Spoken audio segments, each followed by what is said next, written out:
Hello, welcome to Boost National Plays for Need to Speed ProStreet, episode 31. Yes, we're just over halfway through this, can you believe it? Anyway, yeah, post-commentary because I had some setup issues, which is fun. Got a PC for Christmas now, and I've only got one monitor, so I've got to sort of switch between it, and I had no idea the mic wasn't actually turned on, so that's cool. Anyway, we're heading to Nevada Highway, and it involves some speed events. This isn't the first time I've attempted this event. The first time, I may have almost used up all of my total repair markers before I gave up. So yeah, restarted, didn't save fortunately, so I have all my total repair markers back. And yeah, put on some suspension and better brakes to sort of make the Porsche more drivable. And I just softened the suspension a bit, then raised up the ride height, kept the anti-roll bars how they were, and then just lowered the tyre pressure. And yeah, that's really all there is. Then I lengthened the gear ratios a bit to just give it a bit more speed. Because at the moment we're gear limited. So yeah, first up, the speed event that, well, made me rage quit last time. Seriously, I was recording for 50 minutes. So that was fun. Anyway, yeah, so a couple of high-powered cars, there's a few with over 700 horsepower, so it's going to be fairly close. Off the launch, I mean, obviously everyone's going to pull away from me. I'm in a rear-wheel drive Porsche. It just sort of wants to spin up its wheels. Anyway, I catch up once we get over a crest, get caught up behind a Mazda Speed 3, and yeah, lose quite a lot of speed from that and put me at the bottom. Second checkpoint after an incredibly long turn, and we get to 213, allowing us to pull up a bit. Somebody totals, that's not too surprising. I get a bit of airtime, that's where the soft suspension helps. Somebody else totals in front of me, and I'm slowly making my way up the field. Now, there's this long straight that on the map looks straight. No, it's got a turn at the end of it that you really can't see, thanks to the hills, which is always good.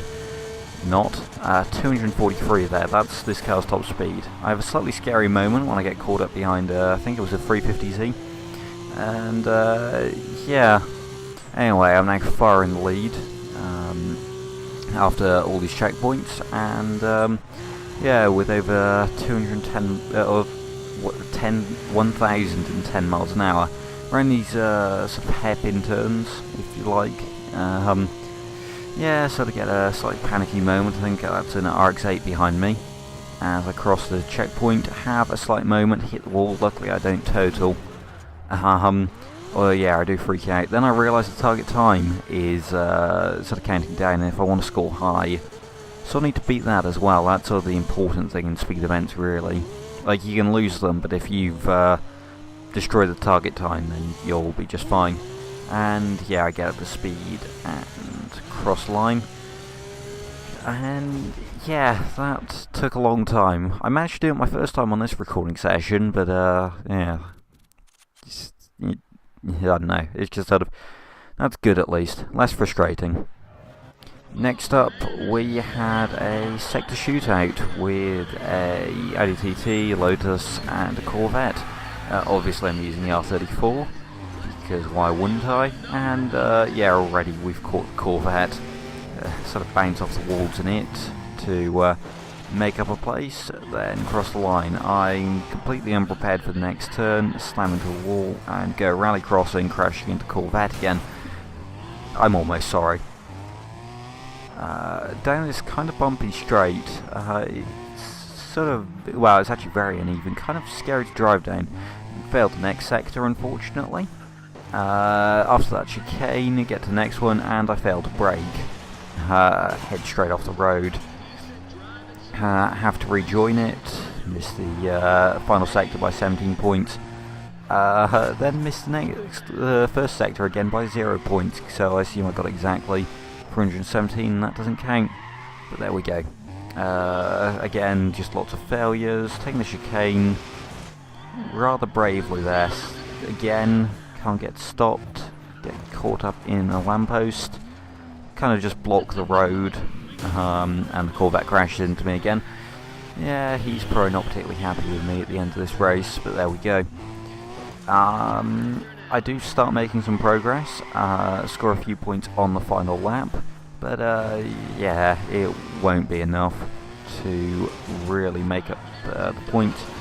Although I do get close. If I manage to keep the car together on this final sector, which I kind of do, but then I get caught up behind an 80, and yeah, means I can't get the points needed to win, which is a shame, but oh well. Next up, we have a drift event in the BMW. This, yeah, the BMW's interesting. It didn't go that well at first attempt. As you can see, really, just sort of take the turn, kind of a bit too tight with not a lot of speed. Go up onto the inside, which, yeah, sends me out the scoring zone. And the next turn, I'm going to spend quite a lot of time not even drifting or scoring points. Yeah, only 1,402 points, which puts me in, right at the bottom. I'm like 100 points off 7th place. Next attempt, wheel spinning. I sort of take a later entry, which kind of works. Sort of hop up on the side, again go out the scoring zone because I'm an idiot, and then hold the handbrake and kind of flip. Fortunately, it counted me as crossing the line. Not going to question it, but again, I'm still in dead last place by over 100 points. So, final run. I threatened to sell the M3. I am actually considering selling it, and all of a sudden it becomes the ultimate drift car. Every single time. I don't know why it is, but all of a sudden now it's scoring like nobody's business. Could have scored a bit higher there at the end, but you know what, I'll take it. Anyway, next up, drag event. Toyota Supra with 800 horsepower against my Charger. I mean, you know, it's going to be somewhat close. Get an incredible burnout. This is a half-mile drag strip. Quite bumpy too. I don't get a great launch. Maybe we could have gone a bit quicker, I don't know. But yeah, get some good shifts and quickly hit my top speed. And yeah, 12.5 seconds on a half mile, on a bumpy half mile. Yeah, the Supra was pretty close. Next up is a Lexus with some hydraulics on the front wheel, apparently. Yeah, IS350, not a car I'd really consider. I don't get a particularly good launch there. Sort of get out the perfect launch zone, a bit late on the nitro. And I have a slightly bumpy moment. I slam on the brakes there, and somehow still go just as fast as the Supra. So, I think that shows how fast my Charger is. Also, again, an RX-7 with hydraulics. There we go. Max grip now, so this should be the best run in theory. Perfect launch, good shift, and good shifts. I have all good shifts, which is fine, but they're not perfect shifts. Again, have a slightly scary moment, keep my foot planted, and across the line with 12.83 seconds. That was a pretty good run. In the end, I won, so I'm okay with it. But yeah, I don't know, probably could have gone a tiny bit quicker. I'd like to think I can get under 12 seconds, but who knows. And I won 13,000. So that's cool. And then got a stage 3 forced induction package, which doesn't really help me, seeing as I've already got one for the R34. Next up, regular speed event. Just get to the finish line first. No need to try and score high top speeds or use slipstreaming tactics or anything. And I crashed in this many times. Many times there. Just sort of went a bit too fast. I didn't really turn at the right time.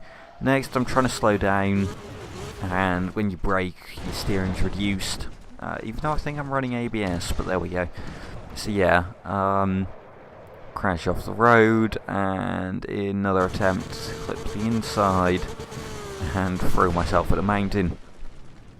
Not great, I'll be honest, but yeah, this event was tricky. I think there are a few more attempts. I've made a bridge across a little ditch there, but there we go. Off the launch, I mean, you know, I'm going to beat the Corvette, because we've got more power, but the Charger, the Evo,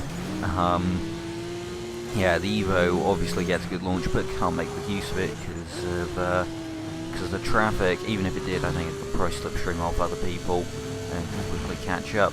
So I managed to just avoid a sign for that. The Infinity has a bad day, and a couple seconds later we see it's totaled, which, well, useful for me, as that's actually one of the faster cars here, believe it or not, despite only having like 600 horsepower.